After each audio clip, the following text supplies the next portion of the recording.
My channel. ஒரே ஒரு வெங்காயம் இருந்தால் போதும். டீ போடுற கேப்பில் ஒரு ஈவினிங் ஸ்நாக்ஸ் ரெசிபி ஈஸியாக ரெடி பண்ணிடலாம். எப்படி செய்கிறதுன்னு பார்க்கலாம். ஒரு பெரிய வெங்காயம் எடுத்துக்கோங்க. அதை தின்னா நீல வாக்கில் இந்த மாதிரி ஸ்லைஸ் பண்ணி எடுத்துக்கோங்க. கொஞ்சமாக உப்பு சேர்த்து கையால் நல்லா பிசைஞ்சு விட்டுக்கலாம். கையால் சேர்த்து நல்லா பிசையும் போது தண்ணி விட ஆரம்பிக்கும். அதனால் ஃபஸ்ட்டே நம்ம நல்லா இந்த மாதிரி பிசைஞ்சிட்டு அதுக்கப்புறமா செய்ய ஆரம்பிக்கலாம். இந்த வீடியோவை பார்க்குறதுக்கு முன்னாடி சேனலை மறக்காமல் சப்ஸ்கிரைப் பண்ணிக்கோங்க. கூடவே இருக்கிற பெல் ஐக்கனையும் கிளிக் பண்ணிக்கோங்க. அப்போ தான் நான் இந்த மாதிரியான வீடியோஸ்லாம் போடும்போது உங்களுக்கு நோட்டிஃபிகேஷன் வரும். நீங்கள் மிஸ் பண்ணாமல் பார்க்கலாம். இப்போ இந்த வெங்காயத்தில் ஒரு 4லிருந்து 5 பேர் சாப்பிட்ற அளவுக்கு நம்ம ரெடி பண்ணிக்கலாம். கூடவே கொஞ்சமாக கருவேப்பிலை இலைகள் சேர்த்துக்கோங்க. காரத்துக்கு ஏற்றா போல் பச்சை மிளகாயை கட் பண்ணிட்டு சேர்த்துக்கோங்க.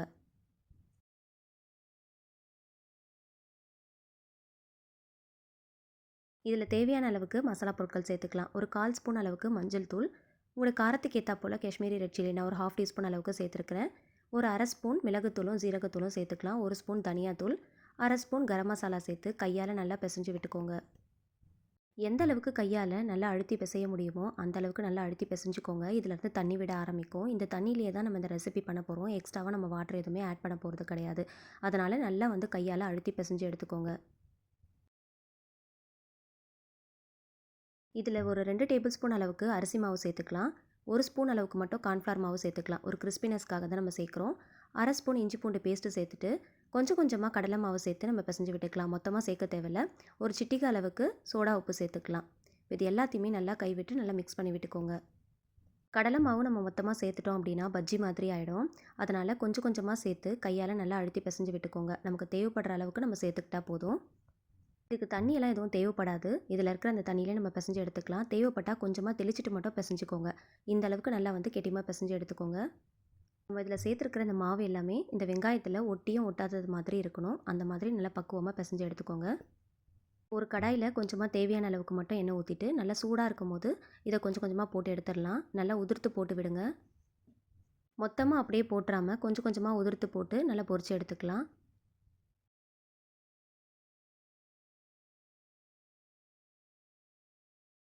போட்ட உடனேயே திருப்பிடாமல் ஒரு பக்கம் நல்லா செவந்ததுக்கப்புறமா இன்னொரு பக்கமாக நல்லா திருப்பி விட்டுக்கலாம். 2 பக்கம் நல்லா செவந்து வர அளவுக்கு நல்லா பொரிச்சு எடுத்துக்கோங்க. இது செய்கிறதுக்கு ரொம்பலாம் டைம் எடுக்காது. 5லேருந்து ஒரு 10 நிமிஷத்துக்குள்ளே நம்ம செஞ்சு முடிச்சிடலாம். ஒரு சைடில் டீ போடுற கேப்பில் இன்னொரு சைடில் நம்ம இதை செஞ்சு முடிச்சிடலாம்.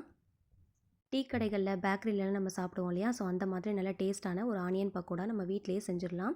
ஸோ கண்டிப்பாக நீங்களும் ட்ரை பண்ணி பாருங்கள். சூடாக ஒரு கப் டீ இல்லைனா காஃபியோடு சேர்த்து சர்வ் பண்ணும்போது ரொம்ப நல்லாயிருக்கும். இதை பொரிச்சு எடுத்ததுக்கப்புறமா கையால் நல்லா உதிர்த்து விட்டோம் அப்படின்னா இன்னும் நல்லா உதிரி உதிரியாக வந்துடும். நான் சொல்லியிருக்கிற இந்த அளவுகள் ரொம்ப சரியாக இருக்கும். ஸோ இந்த அளவுகளோடு நீங்களும் செஞ்சு பாருங்கள். ரொம்ப நல்லாயிருக்கும். டீ டைமில் குழந்தைங்க ஏதாவது ஸ்நாக்ஸ் கேட்டாங்க அப்படின்னா சட்டுன்னு நம்ம செஞ்சு கொடுத்துடலாம். 10 நிமிஷத்தில் இந்த பக்கோடாவை செஞ்சு முடிச்சிடலாம். சூடாக ஒரு கப் டீ காஃபியோட ஈவினிங் டைமில் குழந்தைங்களுக்கு செஞ்சு கொடுங்க. ரொம்ப விரும்பி சாப்பிடுவாங்க. மதியானம் லஞ்சுக்கோ இல்லைனா டின்னருக்கோ சாதம்லாம் செய்கிறோம் அப்படின்னா கூட்டு பொரியல் எதுவுமே இல்லை அப்படின்னா அந்த மாதிரி டைமில் கூட இந்த மாதிரி செஞ்சு நம்ம யூஸ் பண்ணிக்கலாம். சைட் டிஷ்ஷாக ரொம்ப ரொம்ப நல்லாயிருக்கும். ஸோ கண்டிப்பாக ட்ரை பண்ணி பாருங்கள். இதே அளவுகளோடு நீங்களும் ட்ரை பண்ணி பாருங்கள். இந்த வீடியோ பிடிச்சா லைக் பண்ணுங்கள். தெரிஞ்ச எல்லாருக்கூடையுமே ஷேர் பண்ணிக்கோங்க. இந்த மாதிரி ரெசிபி இன்னும் நிறைய தெரிஞ்சுக்க என்னுடைய சேனலை மறக்காமல் சப்ஸ்கிரைப் பண்ணிவிட்டு தொடர்ந்து சப்போர்ட் பண்ணுங்கள். Thank you so much. கீப் வாட்சிங்.